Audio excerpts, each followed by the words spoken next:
Assalamualaikum warahmatullahi wabarakatuh.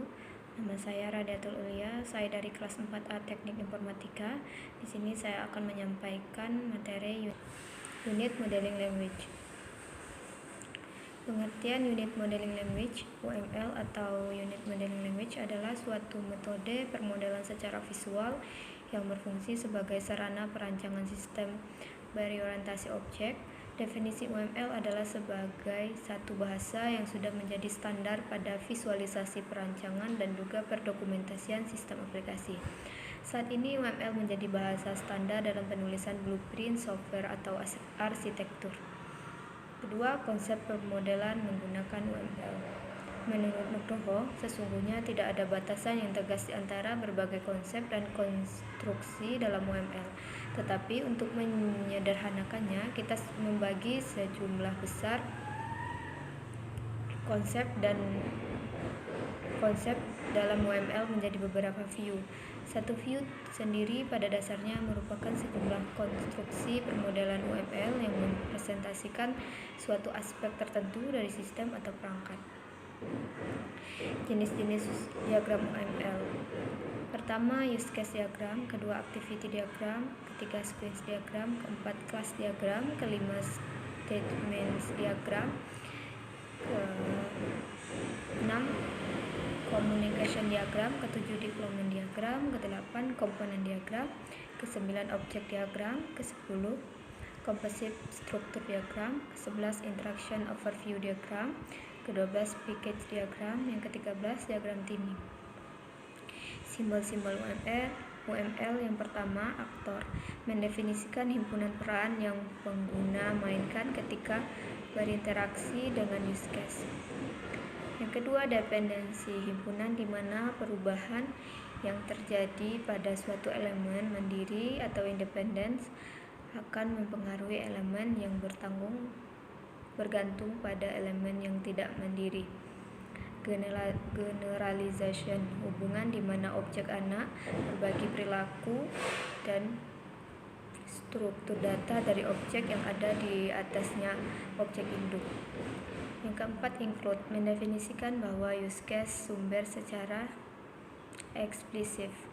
Yang kelima, extend, mendefinisikan bahwa use case target memperluas perilaku dari use case sumber pada suatu titik yang diberikan.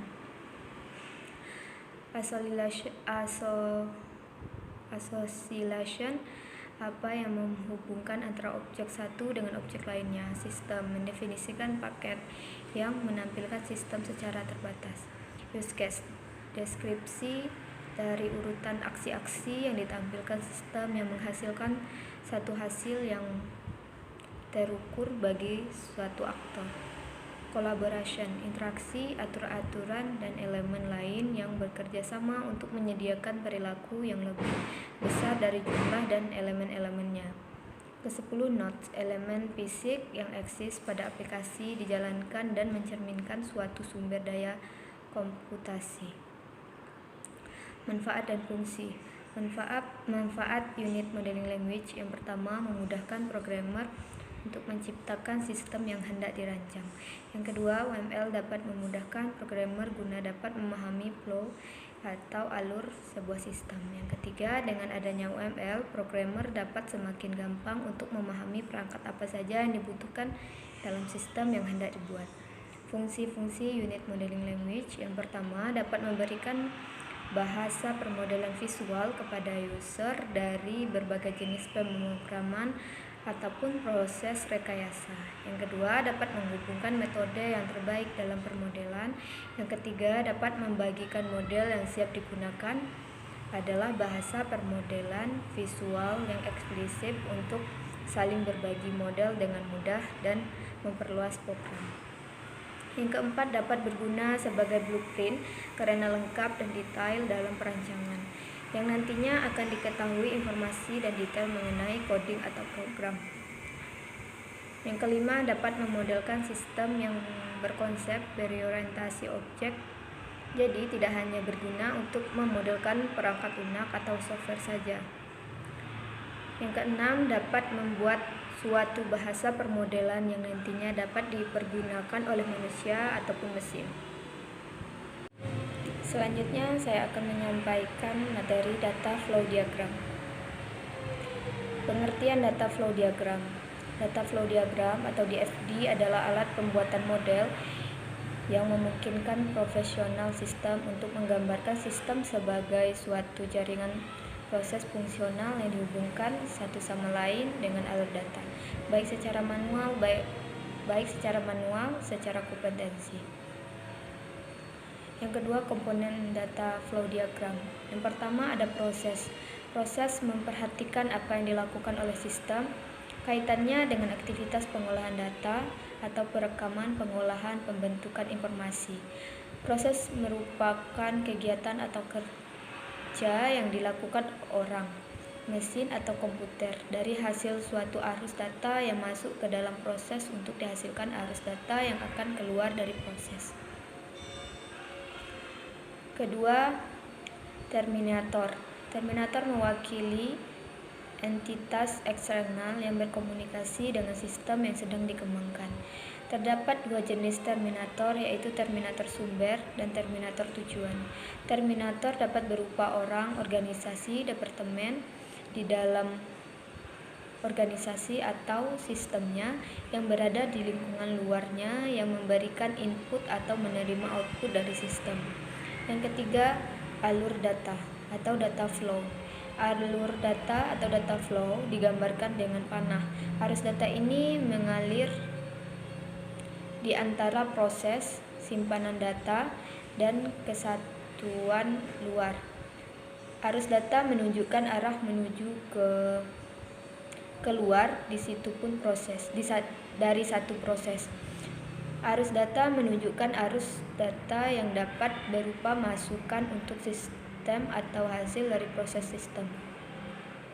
Yang keempat, data store. Data store ini biasanya berkaitan dengan penyimpanan seperti file atau database yang berkaitan dengan penyimpanan secara kompetensi. Simbol-simbol data flow diagram. Yang pertama, terminator. Kesatuan di luar sistem yang memberikan input ke sistem atau menerima output dari sistem berupa organisal, orang, atau sistem lain. Yang kedua, proses, aktivitas yang mengolah input menjadi output. Yang ketiga, data flow, aliran data pada sistem antara proses dan terminator serta antara proses dan data store. Data store, penyimpanan data pada database biasanya berupa tabel. Manfaat dan fungsi. Manfaat dan fungsi flow diagram. Data flow diagram atau DFD adalah alat pembuatan model yang memungkinkan profesional sistem untuk menggambarkan sistem sebagai suatu jaringan proses fungsional yang dihubungkan satu sama lain dengan alur data, baik secara manual maupun kompetensi. DFD ini merupakan alat perancangan sistem yang berorientasi pada alur data dengan konsep dokumentasi, dapat digunakan untuk penggambaran analisa maupun rancangan sistem yang mudah dikomunikasikan oleh profesional sistem kepada pemakai maupun pembuat program. Fungsi data flow diagram yang pertama, data flow diagram DFD adalah alat pembuat model yang memungkinkan profesional sistem untuk menggambarkan sistem sebagai suatu jaringan proses fungsional yang dihubungkan satu sama lain dengan alur data, baik secara manual maupun komputeralisasi. Yang kedua, DFD ini adalah salah satu alat pembuatan model yang sering digunakan, khususnya bila fungsi-fungsi sistem merupakan bagian yang lebih penting dan kompleks daripada data yang dimanipulasi oleh sistem.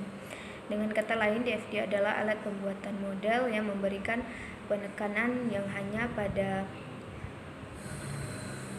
DFD-nya saja. DFD merupakan alat perancangan sistem yang berorientasi pada alur data dengan konsep dekomposisi, dapat digunakan untuk penggambaran analisa maupun rancangan sistem yang mudah dikomunikasikan oleh profesional sistem kepada pemakai maupun pembuat program. Mungkin hanya itu yang dapat saya sampaikan. Apabila ada kesalahan kata, saya mohon maaf. Saya akhiri. Wassalamualaikum warahmatullahi wabarakatuh.